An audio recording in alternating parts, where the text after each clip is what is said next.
बिहार में विधानसभा चुनाव के बीच चर्चा आखिरकार ये है कि पहले चरण में जितनी ताबड़तोड़ वोटिंग हो रही है, आखिरकार किसका भाग्य खुलने वाला है। दरअसल मोकामा विधानसभा सीट की चर्चा करें तो दोपहर 3 बजे तक करीब 44% वोट संपन्न हो चुका है। ऐसे में आने वाले वक्त में जब दूसरे चरण का चुनाव होगा उसके बाद एग्जिट पोल सामने आएगा, लेकिन ताबड़तोड़ वोटिंग जो हो रही है यह वाकई कहीं ना कहीं राजनीतिक जानकारों की माने तो एनडीए की टेंशन बढ़ा सकता है, क्योंकि जिस तरीके से वोटिंग हो रही है और ये आंकड़ा 70% तक यदि शाम 7 बजते बजते पहुंच जाता है तो फिर कहीं ना कहीं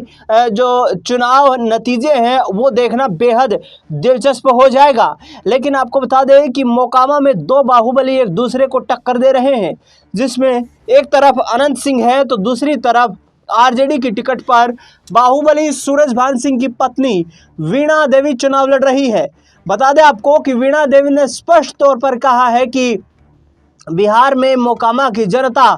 मोकामा के किले को बदलना चाहती है और ऐसे में बिहार को विकास की पटरी पर आगे बढ़ाना चाहती है। बिहार में अपराध को छोड़कर लोग रोजगार चाहते हैं और ऐसे में मोकामा के लोग जन समर्थन देते हुए नजर आ रहे हैं। दूसरी ओर आपको बता दें कि अनंत सिंह के समर्थक ये दावा कर रहे हैं कि अनंत सिंह की गैर मौजूदगी में भी जबरदस्त तरीके से वोटिंग जो हो रही है वो ये दर्शा रहा है कि अनंत सिंह फिर से जीत दर्ज करने वाले हैं। बता दें आपको कि लगातार बिहार विधानसभा चुनाव से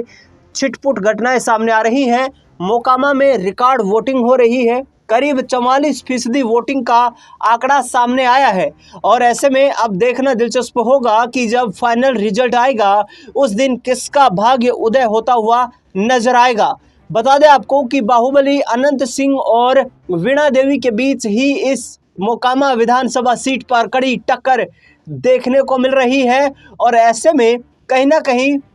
अनंत सिंह और वीणा देवी के बीच ये मामला